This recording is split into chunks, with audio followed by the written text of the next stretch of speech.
सन्माननीय सभापती महोदय, सन्माननीय खापरेताईंनी वेस्टर्न कोल माइन्स चंद्रपूर इथल्या खाणीमुळे होणारे प्रदूषण आणि त्यामुळे होणारा आरोग्यावरच्या अपाय या संदर्भातला सन्माननीय अध्यक्ष महोदय प्रश्न उपस्थित केलेला आहे की अंशतः बाब खरी आहे की या प्रमाणात अवजड वाहन करणारी वाहतूक करणारी जी वाहनं आहेत ती क्षमतेपेक्षा अधिक प्रमाणामध्ये लोड जो त्यांना सँक्शन करून दिलेला आहे तशा पद्धतीची वाहतूक काही प्रमाणामध्ये करतात। आपल्याकडे दोन यंत्रणा आहेत त्यांच्यावर नियंत्रण ठेवणाऱ्या, आपल्या पोलीस दलाचं वाहतूक शाखा आणि राज्य परिवहन म्हणजे आयुक्त यांच्या मार्फत काम करणारे आरटीओ विभाग। सन्माननीय अध्यक्ष महाराज, सन 2025 मध्ये एकूण 355 अवजड वाहनांवरती पोलिसांच्या वाहतूक शाखेमार्फत आपण कारवाई केलेली आहे।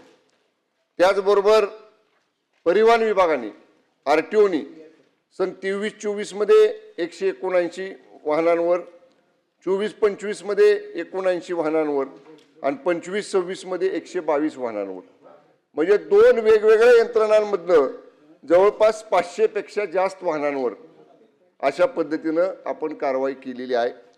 या प्रश्नामध्ये माननीय खापरेताई म्हटल्या तसं आपण तात्पदरी आच्छादन करण्याचा आदेश केला, अनिवार्य केलं, पण त्याचे स्पेसिफिकेशन्स आपल्याला पर्यावरण विभागाकडून घेऊन या ठिकाणी द्यावेत असं विभागाचं मत आहे। त्याचं कारण एकदम पातळ झिरझिरीत अशी काहीतरी आच्छादन केल्यासारखं नुसतं दाखवायचं आणि ते वाहन डेपोतनं निघालं वाऱ्यानं वगैरे ते जर काही फाटलं तर त्याच्यामधनं कण बाहेर येऊ शकतात।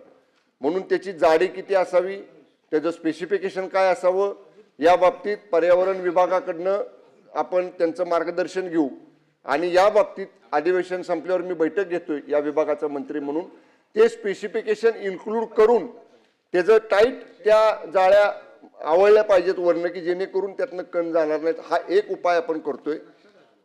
दुसरा उपाय, फ्लाइंग स्क्वॉडची संख्या ही वाहतूक शाखेलाही आपण वाढवायला सांगतोय आणि परिवहन विभागालाही वाढवायला सांगतोय।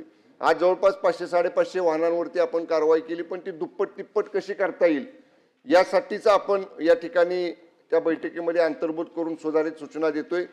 तिसरी महत्त्वाची गोष्ट, जेव्हा ही वाहनं त्या माईनमधनं बाहेर येतात आणि एखाद्या डेस्टिनेशनपर्यंत 200, 300, 400 किलोमीटर प्रवास करून जातात तेव्हा त्याला GPS प्रणाली असली पाहिजे की ते वाहन आधीमध्ये सुद्धा कुठं पोलिसांना आणि आरटीओला ट्रेस करता आलं पाहिजे। तर या सगळ्या उपाययोजना या मायनिंग डिपार्टमेंटच्या विचाराधीन आहेत।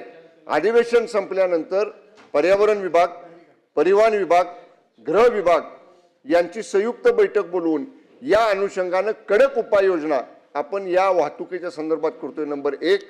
नंबर 2, दुसरा प्रश्न सन्माननीय खापरेताईंनी जो विचारला, रस्त्यांची दुरावस्था आहे, तर रस्त्यांच्या संदर्भामध्ये सन्माननीय अध्यक्ष महाराज, जो mining fund, district mining fund जिल्हाधिकाऱ्यांच्याकडे वर्षाला जमा होतो त्याच्यामधनं जवळपास एकूण 45 कामं जवळपास 20 किलोमीटरची 5.5 कोटी रुपयाची या ठिकाणी आपण सुरू केलेली आहेत।